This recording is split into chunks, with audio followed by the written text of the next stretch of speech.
Hi, my name is Danielle Elgin. I am applying for the Director of Nursing position here.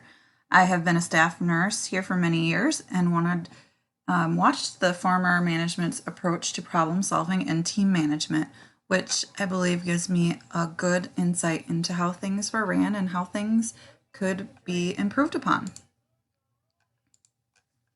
The key issues that has been identified as leading to a toxic work environment that has been a result of the authoritarian leadership style that you are seeking for improvement upon with this new position are with relationship building between the staff and leadership, of shared vision or lack of vision that's been shared with staff, and then also the lack of trust between leadership and staff.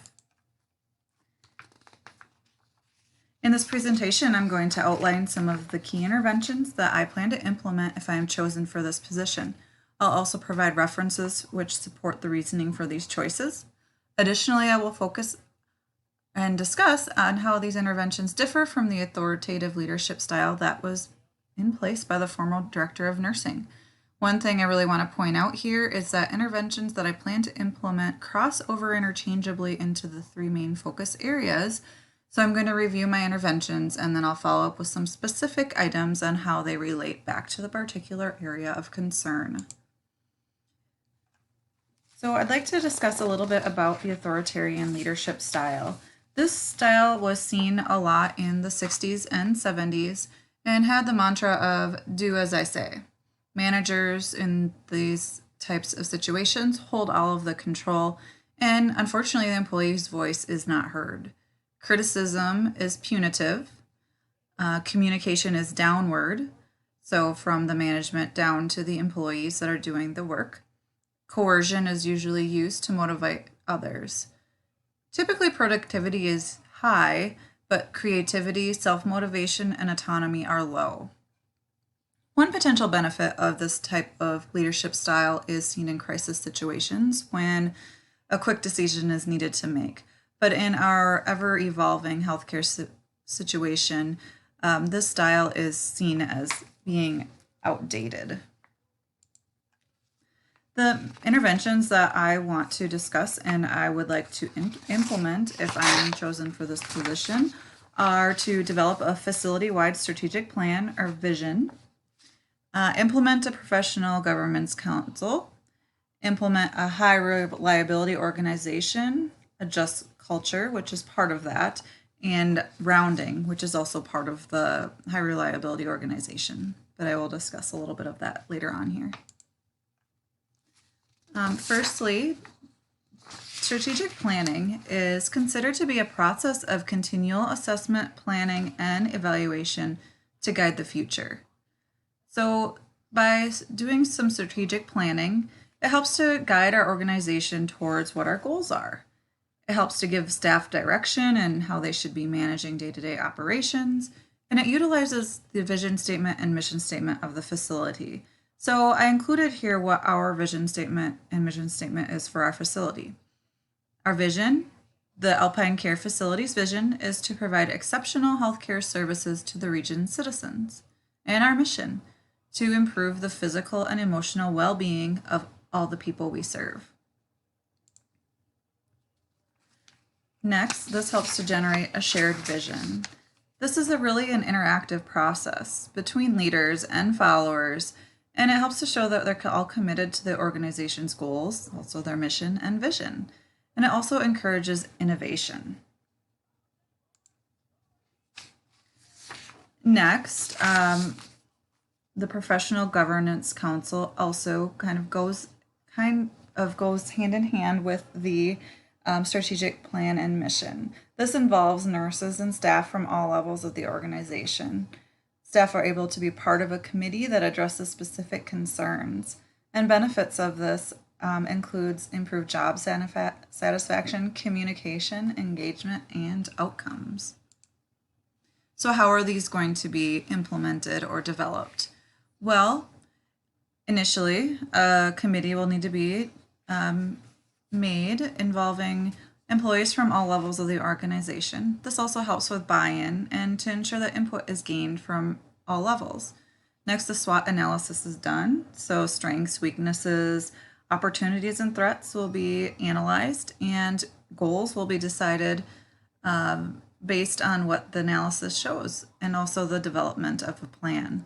The plan then will be communicated with staff, and largely this will be done through staff meetings, daily briefings, newsletters, also the huddles that we're going to be talking about soon, and rounding, just to touch base with staff, make sure they understand what we're doing and where we're going.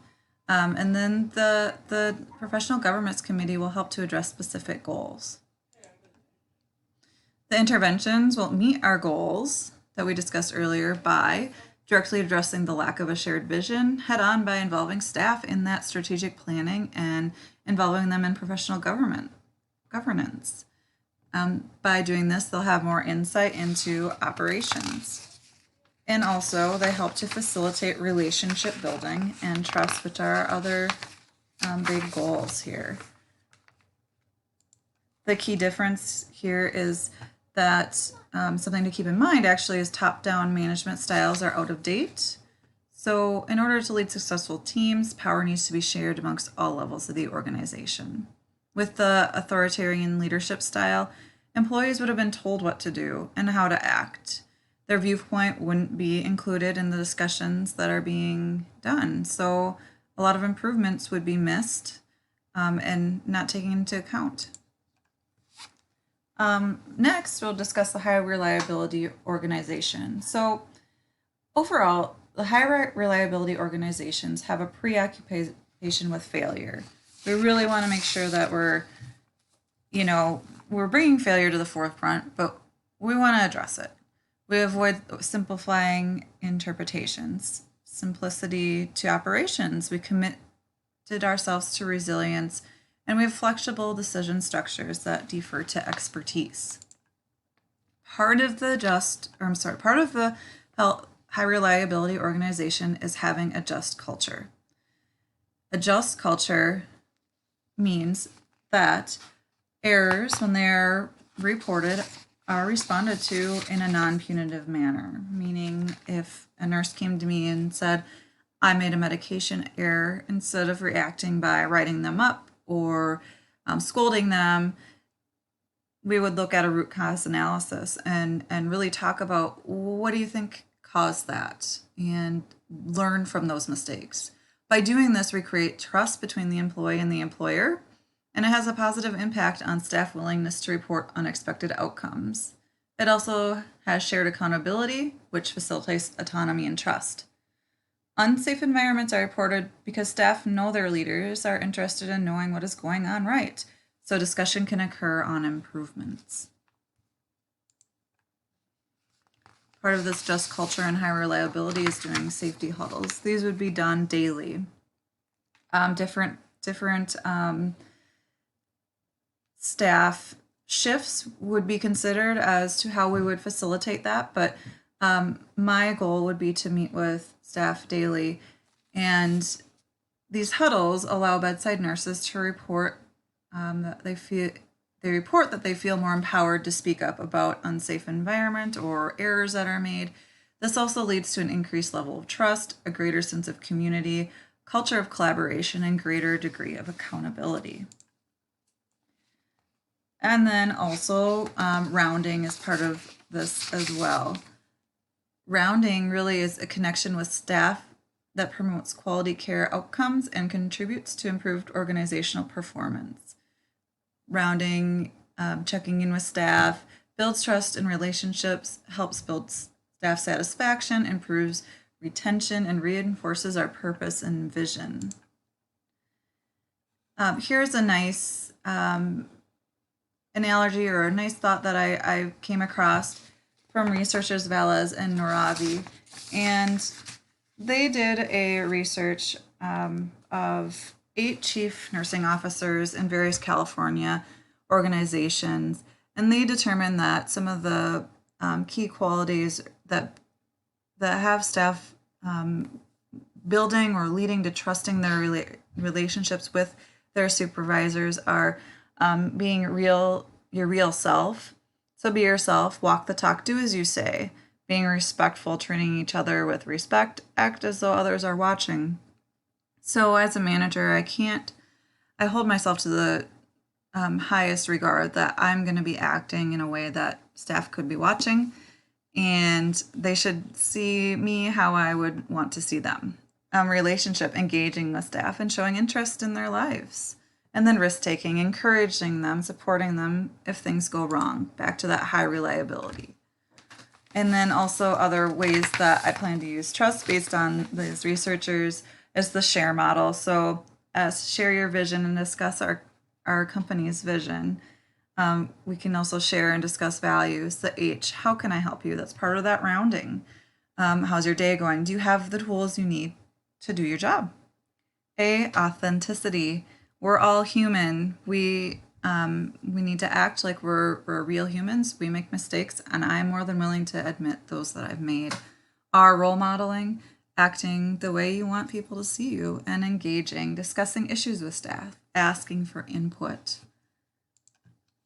So these interventions here meet our goals by building trust, building relationships, and reinforcing visions and goals. How this differs from prior leadership is that prior leadership would be reporting downward instead of seeking input from our staff. We would not be asking, or would not have been asking, for feedback, and information would be going one way. Leadership had little interest in getting to know or develop relationships with staff. The interventions that I've discussed promote communication and dialogue and have room for staff to ask questions. These are the references that I have utilized in preparing this. I'd like to thank you for taking the opportunity to interview me for this position. I feel like with my experiences in being a part of this care team and knowing the areas of improvement and ways to improve it, I can really make a great difference in our environment. And I hope that you'll consider me for this position. Thank you.